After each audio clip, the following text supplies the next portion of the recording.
Hey guys, how's it going? Old New Games 101 coming at you once again.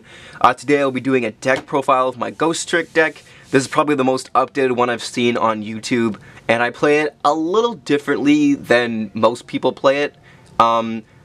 I was very fortunate enough to place second in a locals tournament that I went to. It was a different card shop that I normally go to, and I was really happy with how the deck just completely shut down most of what my opponents plays. Where I did lose to Star Seraphs, just because I wasn't able to get up my stun fast enough, but it was just nothing I could do about it. But anyways, if you don't want to, I guess, really get into this video too much, don't worry, I will post a deck list in the description below.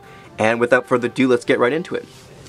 So, for the level 3s, we play Triple Jiangshi for the main search of the deck. I will go into an explanation of this entire deck if requested in the comments, because it is really a technical kind of deck. It does require a little bit of explaining, so I will go through it if you guys want it. I would be more than happy to explain this deck. But anyways, we play 2 Mummy as well. Just so we can get our XYZ plays really fast. 3 clogs it up a little bit, I find. And we play 1 Skeleton and 1 Ghoul as our last level 3s. Ghoul to get over problematic cards, and everyone knows Skeleton, the card that they hate the most. But it does really screw up a lot of decks that you play. And we play 2 Nekomusume for the level 2s, 1 Doll, and 1 Witch. Now, my voice just cracked. Now, I played double Nekomusume as opposed to 1, just because I really want to draw into it, or have more than 1 if they can get over that card, or if I just don't have an answer to it right away. That way I'm trying not to like frantically get it back from the graveyard with my XYZ effects. Which, just to simply deal with any problematic cards I have on the field, and then Doll, it's basically Book of Eclipse without having to pay that cost. And for the level 1s, we play Triple Lantern, just to negate attacks, negate them destroying our Ghostricks, and especially Nekomusume. We play double Jackfrost, amazing card to deal with cards that attack. If they can't be targeted, no problem, because Jackfrost does not target. It just simply changes it down, you special summon it, and then it's such a useful card. I don't play it at 3, I don't think you needed it at 3, it's just other cards in your deck do a similar job, but 3 I think is a little too much. We play 2 Specter. You can play 3, I prefer 2. I think 3 is a little much, but I mean the draw power, it depends, you can play around with it, but I just prefer 2. I found it was a lot more consistent that way. And we play 2 Mary. Simple enough, take battle damage, special summon a Ghostrick, any Ghostrick you want from your deck. Really great, especially if you kind of have a dead, if they kind of get through your Jiangshi, or you take piercing battle damage, whatever, you still can search and then recover and set up for a next turn. And 1 Kinka-Byo. You can play more than 1 Kinka-Byo. I've just been experimenting with this card a little bit. I really love getting into the Dullahan and then getting into the Angel of Mischief really fast, so it does help for that. But I'll try to, but I've been loving it more at 1, if anything. So let's go into the spells. We play 2 Mansion. There are other field spells you can play, but I prefer Mansion just because you take half, like, battle damage, burn damage, whatever, and then it kind of stalls you out until you can get what you want, and then it just helps you, it shuts down your opponent, goes benefit for you, you attack directly. Really great card. Really great feed spell, as opposed to the other ones. We play 2 sealed Swords of Concealing Light. I've never really seen people play this card at 3 from what I can tell on other deck profiles, but I prefer 2. 3 is a little cloggy. Flips them all face down until your second standby phase, so it's basically a 3-turn Book of Moon the entire field. It's great, really great card. And we play 1 Book of Eclipse. Don't activate this card unless you have Night activated, because then your opponent will go plus at the end of the turn. They'll be drawn a bunch of cards, most likely. So don't activate this card. If you don't feel comfortable playing this card, that's fine. You don't have to play it. You can substitute the other Kinka-Byo in, but I would really recommend you definitely have Ghostrick Night set, so that way they can't flip summon them and they don't draw the cards. But it's a great card. It's basically Concealing Light as another engine for it. But anyways, and it's quick play too. And of course we play 3 MST. Why do we play 3 MST? Because Shadow Imprisoning Light, Mirror, and Royal Decree. They hurt this deck so hard. I've had so many problems when people will side in the Royal Decree, but thankfully with the triple MST, it just takes care of them right away. You'd still activate your cards, don't have to worry about it. It definitely I would not see it another way. And onto the traps, we play 2 Ghostrick Scare. You know, simple flip, target your card, flip the other ones down. So helps you get off your effects, flip them, and get the stun going. 2 Vanish. I see some people playing at 1, some people playing at 3. I prefer 2. It's a good in between. 1 is too little, I find, and 3 is too much. So, and this is the card that literally protects your Ghostrick cards against, from being targeted, from being destroyed by card effects. So Raigeki, nah, just not gonna happen today. They can't compulse your cards with this card either, so it's really great, really great defensive card for Ghostricks.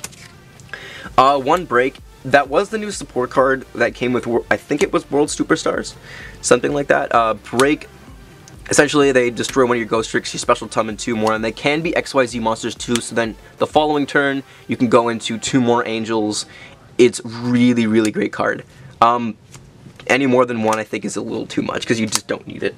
And of course, the 1 Ghostrick Night. You can play more. I like 1, because usually when you set up your stun with Nekomusume and then they go face down, and then they can't flip summon when Ghostrick Knight's on the field, I've not seen a lot of decks come back from it, unless they like top deck MST or something, or Twin Twist or something like that. I haven't really seen anything like that. Now, if you activate Vanish, it will protect this card as well. It is all Ghostrick cards, not just the monsters.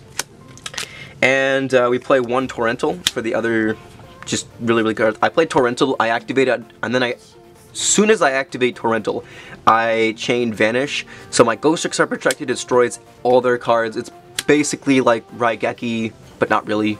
But it's just it's a little really good combo. Shuts down your opponent if they're trying to get off a bunch of their plays. We play the new Mirror Force card, Quaking Mirror Force. For those of you who don't know this card, it's okay. It was a newer card to me. I didn't really understand it, and I saw it, and I was absolutely blown away by its effect. They attack directly, or they attack. All of their face-ups go down permanently. They can't change their battle position. That's literally what the card says. I am not like joking with you at all. It's literally, it's such an amazing card. I wouldn't play it at 3. Again, it's too much, but oh my goodness. And then they would have to tribute, but I know only Monarchs, I think, do that right now. A lot of decks don't tribute summon, so it's a really good card. I would definitely recommend playing this card. And of course, 2 Grand Horns of Heaven. They do draw 1 card, but at the point, you're kind of just negating them until you can get out your stun, and after that, it doesn't really matter if they have the extra cards in their hands, because they won't be able to do anything. And if they draw into the MST, you have Vanish, so I mean, I'm really not concerned about my opponent drawing cards and their main phase 1. No more summons for them. Really great, you can get to your turn and then just finish off the game. And for the extra deck, we play triple Ghostrick Dullahan. Really amazing card for the level 1s. Absolutely would play it at 3, no doubt. We play 1 Succubus. I barely make this card, but it's still good to have just in case. I made it once, I think, in the entire tournament. And we play 1 Cat Shark for the other level, rank 2. Cat Shark just lets basically, I've made it maybe once, I think, as well, just to do an official OTK, and I'll explain this card a bit later. Essentially, it just doubles the attack of a rank 4 higher, so it doubles the attack of your attack and defense of your angels, and then again, it's like hitting them for like 4,000 damage, and then you have Ghoul to boost up the attack further. Anyway, so we played 2 Dullahan. I haven't unfortunately got the chance to get the third one, so I'm just proxying right now with a couple other cards. But for now, I honestly haven't even needed to make more than 2, so really happy with just playing 2 Alucards to deal with their back row and set cards. And then for the other rank 3s, we play 1 Zenmaines, 1 Leviair, and 1 Nightmare Shark. So if they banish, you get it back, and you can continue your plays. Nightmare Shark attacks directly, and then Zenmaines. I mean, I don't really make it. It's just a proxy, I think, for now, until we get the other Alucard. And finally, for the rank, oh, and we got one more rank 3. Sorry, we also have Shadow Lynch. It's a tech card, really. I don't really make it. It's just a good card to have as a situational card. And finally, for the rank 4s, we play, of course, an amazing freaking card, Ghostrick Angel of Mischief. literally, it's basically Jiangshi, but you search for all of your spells and traps. You detach the material, you still go plus with Alucard's effect in the graveyard, return a card to your hand, Ghostrick card to your hand, and if you get 10 materials, you win. I've never seen anyone actually pull that off if you play flat Ghostricks, but, you know, you could or whatever. And 1 Downerd Magician, it's just for, because sometimes, at one point I did run out of Mischiefs, so I did have Magician to inflict the piercing battle damage and go for game. Now, I don't really side deck any cards because I don't really feel the need to, but if I did side deck cards, as I talked earlier, I would play the extra Kinka-Byo, I would go an extra Mummy, just to, if I found myself I couldn't get to my extra deck fast enough.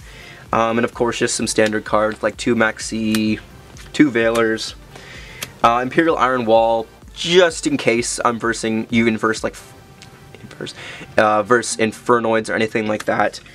We have Bottomless, and Warning. Now, I'm pretty sure, because I've talked about this with a few people, if you activate Solemn Warning, I'm pretty sure you only pay 1,000 if you have Mansion on the field. Because of Mansion's effect, if it's not a Ghostrick effect, you only take half of the effect damage or battle damage. So you can correct me in the comments below, but I'm pretty sure that's how it works. Now, and of course, Trap Stun, like just random tech cards. Why would I play Trap Stun? Because literally the entire deck revolves around traps, yes, but if I don't have my traps like active, and then they want to activate Mirror Force, something like that, and I don't have Vanish on the field, and I'm just really having a pain with that, then Trap Stun, it's I don't know, I probably wouldn't really bring it in too much, but it's definitely still a good card. But anyways, guys, comment below, let me know what you think. This is just my Ghostrick build, and I was really happy with the way it worked in Night Locals, and I hope you guys enjoy and kind of play around the deck a bit. It's a really great, different deck, and really anti-meta, so I hope you guys enjoy this deck profile, and we'll see you guys later. Thanks for watching.